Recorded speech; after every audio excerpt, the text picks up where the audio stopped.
સાંખ્ય યોગનું સ્વામિનારાયણ હરે સંવત 1877 ફાગણ સુધી 7મે દિવસ ગામ શ્રી પંચાળા મધ્યે જીણાભાઈના દરબારમાં ઓટા ઉપર ઢોલિયો ઢાળ્યો હતો. તે ઉપર શ્રીજી મહારાજ વિરાજમાન હતા ને ધોળો ફેંટો મસ્તક ઉપર બાંધ્યો હતો તથા ધોળો ખેસ પહેર્યો હતો તથા ધોળી પછેડી ઓઢી હતી. અને પરમહંસની સભા તથા દેશ દેશના હરિભક્તની સભા ભરાઈને શ્રીજી મહારાજના મુખારવિંદ આગળ બેઠી હતી. પછી શ્રીજી મહારાજ બોલ્યા, જે મોક્ષ ધર્મનું પુસ્તક મંગાવો તો સાંખ્યના અધ્યાયની તથા યોગના અધ્યાયની કથા કરાવીએ. એ વચનને સાંભળીને પુસ્તક મંગાવ્યું. પછી નિત્યાનંદ સ્વામીએ કથા કરવાનો આરંભ કર્યો. પછી શ્રીજી મહારાજ બોલ્યા, જે યોગવાળા છે તે 25માં જીવ ઈશ્વરને કહે છે અને 26માં પરમાત્માને કહે છે. અને સાંખ્યવાળા છે તે 24 તત્વને અવાંતર જીવ ઈશ્વરને કહીને 25માં પરમાત્માને કહે છે. તેમાં જે યોગવાળા છે તેનો એમ મત છે, જે સૂજે એવો આત્મા અનાત્માનો વિચાર કરો, સાધન કરો, પણ પ્રત્યક્ષ ભગવાનના આશ્રય વિના મોક્ષ ન થાય. અને સાંખ્યવાળાનો એમ મત છે, જે સર્વે દેવ મનુષ્યાદિકની જે ગતિઓ તેને જાણીને અને વિષયને વિશે વૈરાગ્યને પામીને 3 દેહ થકી પર એવો જે આત્મા તેને જાણે ત્યારે મુક્ત થાય.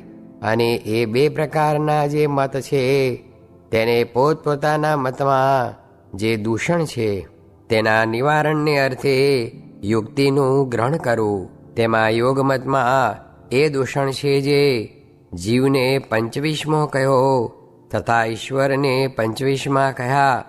અને જીવનો 24 તત્વનો દેહ કયો ને ઈશ્વરનો પણ 24 તત્વનો દેહ કયો. માટે એ બેયને વિશે તુલ્ય ભાવ આવી જાય. જે સ્થૂળ ને વિરાટ તે તુલ્ય છે તથા સૂક્ષ્મ ને સૂત્રાત્મા તે તુલ્ય છે.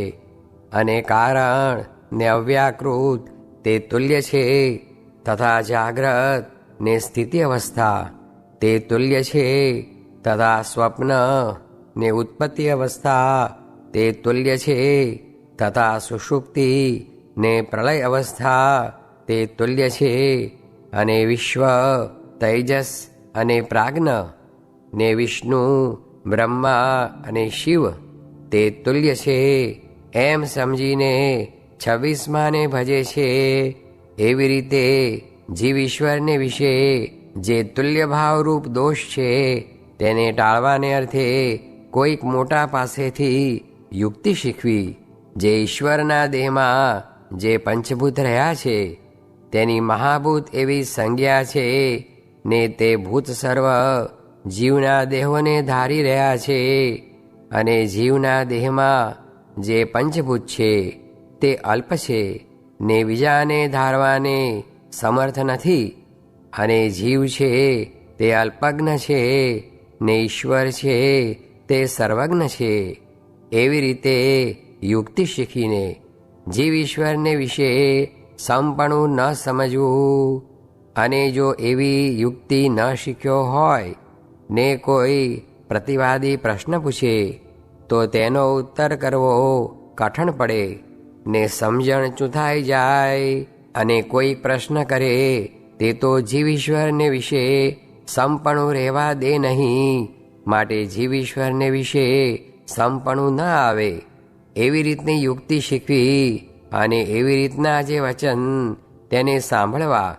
અને સાંખ્યવાળાને એ દૂષણ છે જે 24 તત્વ કહ્યા છે ને 25માં પરમાત્મા કહ્યા છે ને તે 24 તત્વને મિથ્યા કહ્યા છે ને પરમાત્માને સત્ય કહ્યા છે. ત્યારે તે પરમાત્માને પામે છે કોણ? કેમ જે પામનારા જીવને તત્વથી ભિન્ન કયો નથી. માટે એ જે દૂષણ છે તેને ટાળવાને અર્થે મોટા થકી એમ યુક્તિ શીખવી જે એ 24 તત્વ કયા તે જીવ વિના હોય નહીં. માટે એ તત્વ ભેળા જ જીવ ઈશ્વરને કયા છે. તે જીવ ઈશ્વર એ તત્વ થકી પૃથક છે ને પરમાત્માને પામે છે. એવી રીતની યુક્તિ શીખવી. અને આ યુક્તિ ન શીખી હોય ને કોઈ પ્રતિપક્ષી પ્રશ્ન પૂછે તો સંશય થાય જે તત્વ તો મિથ્યા છે. ત્યારે તે પરમાત્માને પામ્યાને અર્થે બ્રહ્મચર્યાદિક ધર્મ કયા છે તથા શ્રવણ મનન નિધિધ્યાસાદિક સાધન કયા છે તે શાને અર્થે કયા છે. માટે તત્વના તદાત્મકપણાને પામ્યા છે જીવ ઈશ્વર તેને તત્વરૂપે કરીને કયા છે. પણ એ તત્વ થકી અતિ વિલક્ષણ છે તે પરમાત્માને પામે છે. ઇત્યાદિક જે યુક્તિઓ તેને મોટા સંત થકી સાંખ્યવાળાને શીખવી. અને યોગવાળા જે છે તે પ્રત્યક્ષ મૂર્તિ એવા જે મત્સ્ય કચ્છ વરા નૃસિંહ વામન રામકૃષ્ણાદિક ભગવાનના અવતાર તેને ધ્યાને કરીને મોક્ષ થાય એવી યુક્તિનું ગ્રહણ કરે છે. અને જે સાંખ્યવાળા છે તે યતો વાચો નિવર્તન્તે અપ્રાપ્ય મનસા સહ ઇત્યાદિક શ્રુતિ શાસ્ત્રે કરીને કહ્યું જે ભગવાનનું સ્વરૂપ તેને અનુભવે કરીને યથાર્થ જાણે ત્યારે મોક્ષ થાય એવી યુક્તિનું ગ્રહણ કરે છે. અને એ બેય મત છે તે સારા છે અને મોટાએ માન્યા છે. અને એ બેયનું યથાર્થ જો આચરણ જે કરે તો તે પરમ ગતિને પામે છે. અને એ બે મત છે તેમાં સાધન સરખા કયા છે પણ ઉપાસનાની જે રીત તે સરખી નથી, ઘણી પૃથક છે. એવી રીતે વાર્તા કરીને શ્રીજી મહારાજ પરમહંસ પ્રત્યે બોલ્યા જે હવે તો કીર્તન ગાઓ. પછી મુક્તાનંદ સ્વામી આદિક જે પરમહંસ તે વાજિંત્ર લઈને કીર્તન ગાવા લાગ્યા. તે પછી વળી શ્રીજી મહારાજ બોલ્યા જે હવે કીર્તન રાખો. અને એ સાંખ્ય અને યોગ એ બેયનો સિદ્ધાંત તમે કીર્તન ગાયા ત્યાં સુધી અમે વિચાર્યો છે તે કહીએ તે સાંભળો. જે યોગવાળો છે તેને આત્યંતિક પ્રલયને વિશે જે અક્ષરધામમાં તેજોમય એવી દિવ્ય રૂપ ભગવાનની મૂર્તિ રહી છે તે ધ્યાન કરવા યોગ્ય છે. અને તેથી ઓરા પ્રકૃતિ પુરુષ રૂપ ભગવાન ધ્યાન કરવા યોગ્ય છે. અને તેથી ઓરા પ્રકૃતિ પુરુષના કાર્ય જે 24 તત્વ તે રૂપ ભગવાન ધ્યાન કરવા યોગ્ય છે.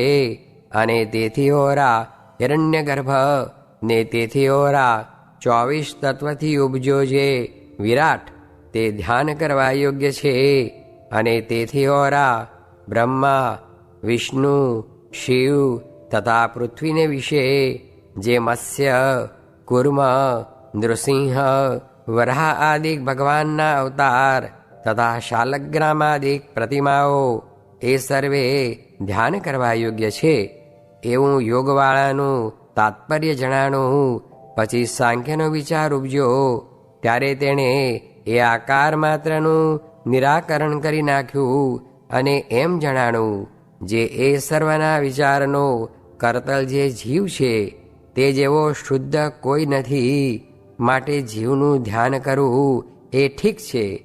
એવો જે સાંખ્યનો વિચાર તેને ટાળવાને અર્થે વળી યોગનો વિચાર થયો જે એ પરાત્પર એવા જે પુરુષોત્તમ ભગવાન તેનું એ પ્રકૃતિ પુરુષાદિક સર્વને વિશે અન્વયપણું છે. માટે એ સર્વે ભગવાન જ છે ને દિવ્ય રૂપ છે ને સત્ય છે ને ધ્યેય છે. અને એ વાતને દ્રઢ કરવાને અર્થે શ્રુતિ છે જે સર્વમ ખલ્વિદમ બ્રહ્મ નેહ નાનાસ્તિ કિંચન તથા ઇદમ હિ વિશ્વમ ભગવાનિ વેતરો યતો જગતસ્થાન નિરોધ સંભવાહા. એવી રીતનો યોગ માર્ગ છે. તેને વિશે પ્રવર્ત્યો જે મુમુક્ષ તેને કોઈ વિઘ્ન નથી. શા માટે? જે એ માર્ગ સ્થૂળ છે ને એને વિશે પ્રત્યક્ષ મૂર્તિ ભગવાનનું આલંબન છે, તે સારું જેવો તેવો હોય તે પણ એ માર્ગે કરીને નિર્વિઘ્ન થકો મોક્ષને પામે છે. પણ એ માર્ગમાં એક દોષ છે, જે એ સર્વથી પર જે પુરુષોત્તમ ભગવાન તેને અને પ્રકૃતિ પુરુષાદિકને અંશી ભાવ આવી જાય છે. જે ભગવાનના અંશ પ્રકૃતિ પુરુષ છે અને તેના અંશ હિરણ્યગર્ભ વિરાટાદિક છે, એવી રીતે સમજાય તો મોટો દોષ આવે. કાજે ભગવાન અચ્યુત છે, નિરંશ છે, નિર્વિકાર છે, અક્ષર છે, અખંડ છે, તેને વિશે ચ્યુતભાવ આવે છે ને અંશી ભાવ આવે છે. માટે એવો દોષ આવવા દેવો નહીં અને એમ સમજવું જે એ ભગવાન જેવા તો ભગવાન જ છે ને બીજા જે પ્રકૃતિ પુરુષાદિક છે તે તો એના ભક્ત છે અને એનું ધ્યાન કરે છે. માટે એ ભગવાન રૂપ છે. જેમ કોઈ મોટા સંત હોય ને તે ભગવાનનું ધ્યાન કરતા હોય ને તેને ભગવાન રૂપ જાણે છે, તેમ એ પ્રકૃતિ પુરુષાદિક પણ ભગવાન રૂપ છે. અને એ સર્વથી પર જે પુરુષોત્તમ શ્રી કૃષ્ણ તે જ વાસુદેવ, સંકર્ષણ, પ્રદ્યુમ્ન, અનિરુદ્ધ રૂપે થાય છે તથા રામકૃષ્ણાદિક અવતારનું ગ્રહણ કરે છે, તે ધ્યાન કરવા યોગ્ય છે. એમ સમજે તો એ યોગ માર્ગ તે અતિશય નિર્વિઘ્ન છે ને શ્રેષ્ઠ છે. અને સાંખ્યવાળા છે તેમાં એ દોષ છે. જે સાંખ્યવાળા હોય તે એમ કહે છે જે અંતઃકરણે કરીને તથા ઇન્દ્રિયે કરીને જે ગ્રહણ કરવામાં આવે છે તે સર્વ મિથ્યા છે, અને અનુભવે કરીને જે ગ્રહણ કરવામાં આવે છે તે સત્ય છે. એવી રીતે આકાર માત્રને મિથ્યા કરે છે, તે ભેળે જીવના કલ્યાણને અર્થે પ્રગટ થયા જે ભગવાન તેના રૂપને પણ મિથ્યા કરે છે. તથા અનિરુદ્ધ, પ્રદ્યુમ્ન, સંકર્ષણ એમના રૂપને પણ મિથ્યા કરે છે, અને નિર્ગુણ એવા જે વાસુદેવ તેનું જ ગ્રહણ કરે છે. એવો એ મોટો દોષ છે. માટે એ સાંખ્યવાળા એમ સમજે તો ઠીક, જે સાંખ્ય વિચારનું ગ્રહણ કરીને પ્રકૃતિ પુરુષથી જે ઉપજ્યું તેને મિથ્યા કરીને પોતાના આત્માને સર્વથી પૃથક શુદ્ધ બ્રહ્મરૂપ માનીને તે પછી જીવના કલ્યાણને અર્થે પ્રગટ થયા જે ભગવાન તેના રૂપને સત્ય જાણીને તેનું ધ્યાન કરવું. એવી રીતે એ બે પ્રકારના જે વિચાર છે તે કોઈક અમારા જેવા મોટા પાસેથી શીખે ત્યારે આવડે, નહીં તો શાસ્ત્રને ભણે સાંભળે પણ આવડે નહીં. અને છે તો એમ જે પ્રથમ સાંખ્ય વિચારે કરીને જે બ્રહ્મરૂપ થયો હોય તેને અર્થે યોગનો ઉપદેશ છે. તે કહ્યું છે જે બ્રહ્મભૂત પ્રસન્નાત્મા ન શોચતી ન કાંક્ષતી સમઃ સર્વેષુ ભૂતેષુ મદભક્તિમ લભતે પરામ. તથા આત્મા રામાશ્ચ મુનયો નિર્ગ્રંથા અપ્યુરુક્રમે કુર્વન્તિ અહૈતુકીમ ભક્તિમ ઇત્થમ ભૂતગુણો હરિઃ પરિનિષ્ઠિતોપી નૈર્ગુણ્ય ઉત્તમ શ્લોક લીલયા ગ્રહિતચેતા રાજર્ષે આખ્યાનમ યદધીતવાન. એવી રીતે સાંખ્યવાળાને યોગની અપેક્ષા છે. કાજે એ સાંખ્યવાળો વિચારે કરીને પોતાના આત્માથી વ્યતિરિક્ત જે કંઈ પંચ ઇન્દ્રિયો ને 4 અંતકરણે કરીને ભોગવવામાં આવે એવા વિષય ભોગ છે તેને અતિશય તુચ્છ જાણે છે. માટે એ કોઈ પદાર્થને વિશે આશ્ચર્ય પામે નહીં તથા બંધાય નહીં.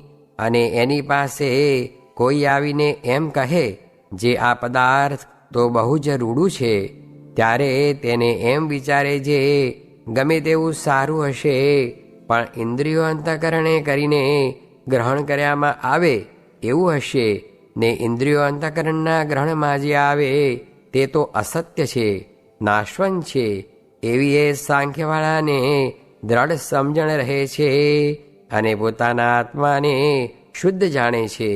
એવો જે સાંખ્યવાળો તેને યોગ માર્ગે કરીને ભગવાનની જે ઉપાસના, ધ્યાન, ભક્તિ તે કરવા અને એમ ન કરે તો એને વિશે અતિ ન્યૂનતા કહેવાય છે. એવી રીતે સાંખ્યશાસ્ત્ર તથા યોગશાસ્ત્ર તેનો જે સનાતન સિદ્ધાંત છે તે અમે યથાર્થ વિચારીને કહ્યો છે. અને જે આધુનિક યોગવાળા અને સાંખ્યવાળા છે તેમણે તો એ બે માર્ગને બગાડી નાખ્યા છે. જે યોગવાળા છે તે આકારનું સ્થાપન કરવા જાય છે, ત્યારે બીજા જીવના આકાર તથા બ્રહ્મા, વિષ્ણુ, શિવના આકાર તથા રામકૃષ્ણાદિક અવતારના આકાર તે સર્વેને તુલ્યપણે જાણે છે. અને સાંખ્યવાળા છે તે આકારનું ખંડન કરે છે. તે ભેળે તીર્થ, વ્રત, પ્રતિમા, યમ, નિયમ, બ્રહ્મચર્યાદિક ધર્મ, બ્રહ્મા, વિષ્ણુ, શિવ તથા રામકૃષ્ણાદિક અવતાર એ સર્વેનું ખંડન કરે છે. માટે આધુનિક જે સાંખ્યવાળા ને યોગવાળા તે બે માર્ગને મૂકીને કુમાર્ગે ચાલ્યા છે તે નારકી થાય છે. ઇતિ વચનામૃતમ. એ રીતે પંચાળા પ્રકરણનું બીજું વચનામૃત જે તે થયું. ભગવાન કેટલાકને સમૃદ્ધિ આપે છે ને કેટલાકને નથી આપતા તેનું કેમ સમજવું એ પ્રશ્ન છે. એનો ઉત્તર જે ઝાઝુ ધન મળે તો વધારે ફેલ કરે, માટે થોડું મળે તે ઠીક છે. સ્વામિનારાયણ સ્વામીએ વાત કરી જે શાસ્ત્રમાં ભગવાનને સમદર્શી કયા છે તે ખરું નથી, કારણ કે ભગવાન તો ભક્તના છે પણ અભક્તના નથી, માટે સમદર્શી નથી. સ્વામિનારાયણ સ્વામીએ વાત કરી જે એક હરિજને પૂછ્યું જે આવો જોગ ન રહે ને કસર રહી જાય તો કેમ થશે? તેનો ઉત્તર કર્યો જે જેણે આવો જોગ આપ્યો છે તેના તે જ કસર ટળાવશે. સ્વામિનારાયણ સ્વામીએ વાત કરી જે આપણે તો બહુ મોટો લાભ થયો છે ને બહુ મોટી પ્રાપ્તિ થઈ છે, પણ આપણને સમજાતું નથી. તે જેમ પૃથ્વીનો રાજા હોય તેનો છોકરો અલ્પ પદાર્થ સારું રૂએ, તેમજ આપણને મહારાજનો ને મોટા સંતનો સંબંધ થયો છે, પણ આ લોકના અલ્પ પદાર્થ ન મળે કે નાશ પામે તેનો શોક થાય કે તે સારું દિલગીર થવાય, તેને આ વાત સમજાતી નથી. સ્વામિનારાયણ સ્વામીએ વાત કરી જે સ્વામીએ એક દિવસ શિવલાલને ગાડીમાં બેસાડીને કહ્યું છે, તારા મનમાં એમ જાણે છે જે મેં ગઢડામાં મૂર્તિ પધરાવી ને ભાવનગરમાં રઘુવીરજી મહારાજને પધરાવ્યા, એ કામ બહુ મોટું કર્યું, પણ તારા જીવ સામું જોઉં છું ત્યાં તો અડધો સત્સંગ રહ્યો છે. ત્યારે હાથ જોડીને કહ્યું છે, હા મહારાજ.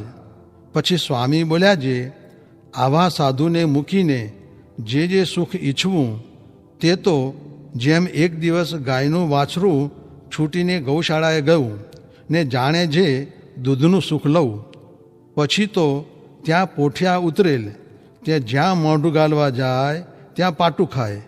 તે પાટું ખાઈ ખાઈને મોઢું તો સૂજી ગયું, પણ દૂધનું સુખ આવ્યું નહીં. પછી પોતાની મા આવી તો એ ધાવવા સમર્થ ન થયું. આમને આમ 2 મહિના સુધી વાતું કરીશ ત્યારે મોરે ભગવાનમાં જીવ જોડાણો હતો એવો જોડાશે, એવો સ્થૂળ ભાવ આવી ગયો છે ને આ વાતું તો ભગવાનમાં જોડાવાની છે. સ્વામિનારાયણ હરે સ્વામીએ વાત કરી છે, બકરાથી તે હાથી સુધી મોટા હોય તે પણ વાડામાં રહે, પણ સિંહ વાડામાં રહે નહીં. તેમ મુમુક્ષુ હોય તે માયાના બંધનમાં રહે નહીં. માટે આ જોગમાં આવ્યા છે તે ભગવાનના ભક્તને મનુષ્ય જેવા ન જાણવા. સ્વામિનારાયણ હરે સ્વામીએ વાત કરી છે, ભગવાન વિના બીજો સંકલ્પ થાય તો બળબળતો ડામ દે એવું દુઃખ આપણને થતું નથી, પણ ઉપાસનાના પ્રતાપથી સર્વે દોષ ટળી ગયા છે. માટે હું ભગવાનનો છું ને ભગવાન મારા સ્વામી છે એટલો ભાવ રાખો ને શરીરી તથા કારણ કાર્ય તથા અન્વય વ્યતિરેક એ વચનામૃતને સમજ્યા વિના અર્થ કરવો નહીં નિકર બાદ આવશે. માટે આપણે તો સ્વામી સેવકને ભાવે ઉપાસના દ્રઢ રાખવી, એટલે સર્વે દોષ ટળશે. સ્વામિનારાયણ હરે. સ્વામીએ વાત કરી જે આપણે જ્ઞાન શીખતા તો આવડે જ નહીં ને વૈરાગ્ય તો છે જ નહીં. માટે હું ભગવાનનો ને એ મારા એમ માનવું ને એ તો 15 આના સ્ત્રીમાં છે ને એક આનો અમારામાં છે ને કલ્યાણ તો એને શરણે ગયા એટલે સમર્થ છે તે કલ્યાણ કરે એ એની મોટાઈ છે. સ્વામિનારાયણ હરે. સ્વામીએ વાત કરી જે ભુજમાં સુંદરજી સુથારને કહે અમને સંતાડી મૂકો, નિકર તમને દુઃખ થશે. એમ કહીને સંતાઈ રહ્યા ને જ્યારે ફોજ એના ઘર ઉપર આવી અને તોપું માંડીને પૂછ્યું જે અહીં સ્વામિનારાયણ છે તો કે ના. ત્યાં તો મહારાજ બહાર નીકળ્યા. જુઓ હવે ત્યારે એ તે શું ભગવાન નહોતા જાણતા જે એમ કહ્યું? પણ પછી તો ઓલ્યાને લાખો માણસ દેખાઈ ગયા એટલે ફોજ પાછી ભાગી ગઈ. ત્યારે જુઓ ઓલ્યો મનુષ્ય ચરિત્ર જે સંતાઈ ગયા અને પાછા દેખાણા ને ભય દેખાડ્યો એ દિવ્ય ચરિત્ર એમ છે. જો ધીરજ રાખીએ તો, જો જ્ઞાન હોય તો ડગી ન જાય, નિકર ડગી જાય.